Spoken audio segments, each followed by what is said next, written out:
सुतार पक्षी बहुधा झाडांवरच असतो.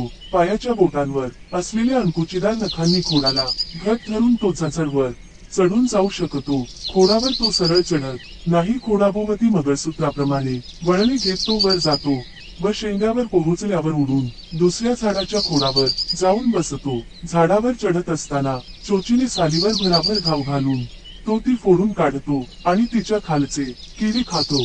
सालींमधील भेगात आपली लांब जीभ खुपसून तिला चिकटलेले किडे तो खातो. याचे प्रमुख अन्न मुंग्या आहे व त्या टिपण्याकरिता तो कधी कधी जमिनीवरही उतरतो. तो पिकलेल्या फळांतील मगज आणि फुलांतील मधही खातो. सुतार पक्षी साळुंकीपेक्षा मोठा व कावळ्यापेक्षा काहीसा लहान असतो. डोक्याचा माथा किरमिजी रंगाचा आणि त्याच्या दोन्ही बाजू पांढऱ्या व त्यांवर काळ्या रेषा असतात. डोक्यावर किरमिजी रंगाचा तुरा असतो. चोचीखालचा भाग, गळा व मानेचा पुढचा भाग काळा असून त्यावर पांढरे ठिपके असतात.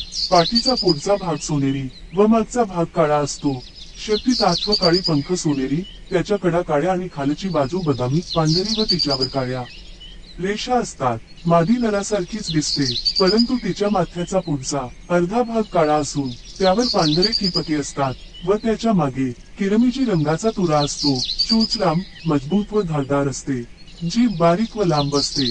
तिचे टोक कठीण व चिकट असून त्यावर आकड्यांसारखे पुष्कळ काटे असतात. झाडाचे खोड किंवा फांदी पोखरून हा घरटे तयार करतो. घरट्यात जाण्याकरिता एक वाटोळे छिद्र असून ते जमिनीकडे असते. मार्च ते ऑगस्ट पर्यंत याचा विणीचा हंगाम असतो. मादी चकचकीत पांढऱ्या रंगाची, ती अंडी घालते. घरटे तयार करणे, अंडी उबविणे व पिलांना भरविणे ही कामे नर व मादी दोघेही करतात.